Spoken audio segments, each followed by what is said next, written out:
Nigeria's headline inflation year-on-year for July, 19.64% from 18.6 in June 2022, indicating and also a 1.82% month-on-month increase, 17-year high. We're looking at those figures now for a month-on-month. Headline inflation, 1.817, food, 2.04, core inflation, urban and rural there as well, seeing those increases. Look at the year-on-year figures. Yes, 19.64%, food inflation, 22.02%. All right, in other news, the Central Bank of Nigeria has advised banks in the country to pay savings deposits accounts at an interest rate of at least 4.2% from an increase from what was previously 1.4%. According to the Apex Bank, the hike in the savings interest rates effective from August the 1st was made in light of the return to complete normalcy after taking into account the current macroeconomic conditions. Joining us to discuss further, Arise business analyst Chika Mbonu. Chika, good morning to you. Hi. Thank you so much for joining us. Yeah. Fine, thank you. Where would you like to begin?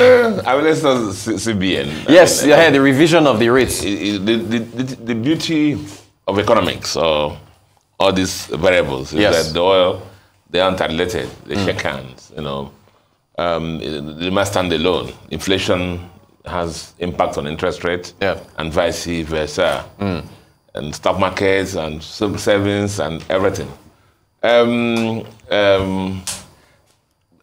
September 2020. Yes.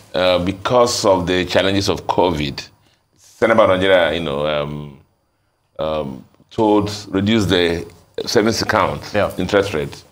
Normally, CBN has been pegging into the MPR. MPR is the monetary policy rate. Monetary policy rate is the rate, the base rates in every economy. The rates at which the Central Bank of a country and the banks in that system give and take money from each other. Usually, the base rates, and on it, other rates are built. So, Nigeria, CBN normally has been historically pegging the savings rate to tie with as a percentage of the MPR, monetary policy rate. And savings account, as most people know, is the money that you put aside, for a rainy day. So it's a part of, it's counted towards even, towards part of investment and towards the GDP of a country. The fact that people are saving, means that they have confidence in the economy, and then it has some impact on the future. But is somebody who has enough for now that can put aside for tomorrow. To save, Put aside tomorrow. Because if the one that you have now is not enough to meet your immediate needs, it has nothing to save. Even though what I preach to all the people who come around me is that compulsorily must always save. So on immediacy, of course, from 1.4% it was before, now to 4.2%. It's more than double, almost triple. Actually triple. And so, for banks that have sizable savings account deposits, this will lead to the increase in the cost of funds. So, bank financial controllers and CFOs and treasurers are now like scratching their head and what can we do? How can we shift funds around? Because in Nigeria, that has been like a sinking port for a lot of treasurers. But now that is no more. That and also it will encourage people to save. Hopefully, because the movement from 1.4 to 4.2 is substantial, and a lot of banks I know, because of the poor liquidity in the system, are pushing their staff to go out there and chase savings account. So they have an additional weapon in their armory to sell the product. So we hope that will have some impact in the liquidity in the banking system, and then individuals. But the bigger thing again is tied to the first news I talked about, which is inflation. Yes, sir. Now, headline inflation at 19.64%, savings rate at 4.2%. So that is negative upon negative upon negative real interest rate. Indeed, on the base level, it's actually like you're paying the banks to hold your money for you. Holding money for you is good because negative returns. Because it says that the simple thing is that if you put that money now and use it and buy something now, and in the next 1 year, that money will buy less of that thing that you bought now, because of the inflation that have in the environment. So the issue then is that why do you keep your money in a savings account? You know, that's actually the thing. So that people, our viewers understand that. Because if you put the money in savings account now, because of the inflation that we have in the system, if he can buy you X bags of something now, or 10 bags of something now, in the next time that you check it, you can only buy about maybe 6 bags of that thing. The same money. So the issue is, why do you hold money in savings? So that's a overall thing in the economy, and it impacts the whole system. And a lot of even moves up to the issues we have in exchange rates. You know, because if the people who bring in what do you call it, FX into a country, listen guys, it comes into Nigeria, they move into Naira, because they have to invest in Naira. So they invest in Naira at this time now.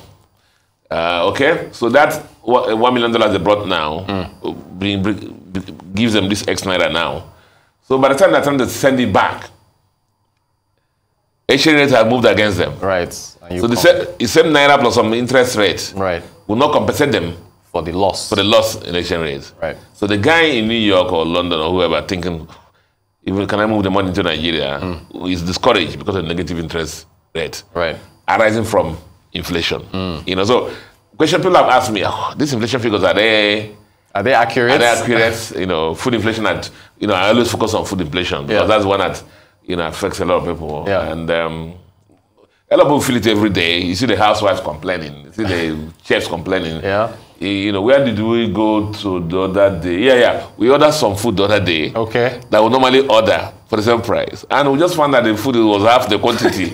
You know, restaurants are doing this. They're all shrinkflation. That's the name they're using. So shrinkflation. They didn't want to change the price of the food. So they reduced it. So they reduced the quantity of the food. So when we opened the pack, we just said, is this for a 1-year-old boy or for, and this one we normally order. So I'm just saying that everybody is feeling that Nigerians are trekking more. A lot of people, especially in the bottom of the pyramid, are trekking more. So anybody who doesn't feel it, or anybody who says it doesn't exist, is just talking nonsense. Because everybody is feeling it. And the rich also cry.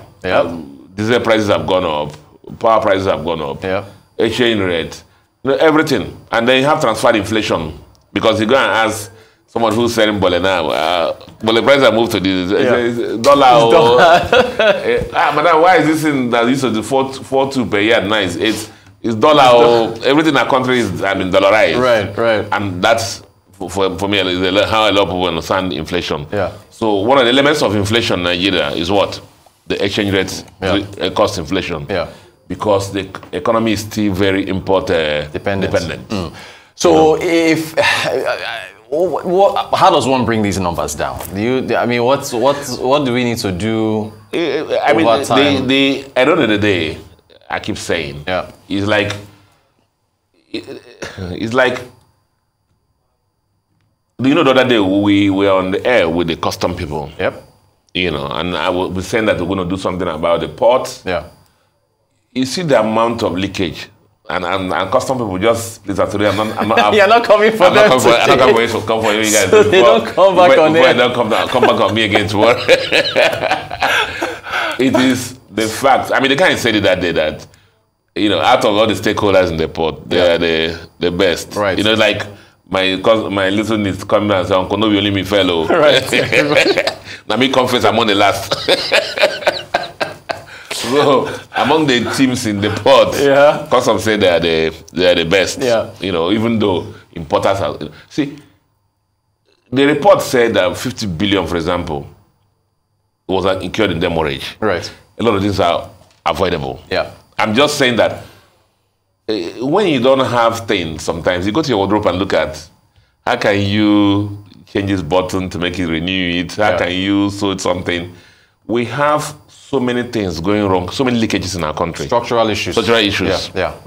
that individuals who have been appointed to positions, starting from Minister of Trade, Minister for people in MPL, NIMASA, Customs, and whatever, even if they can make our port, you know, very, very, very friendly to trade.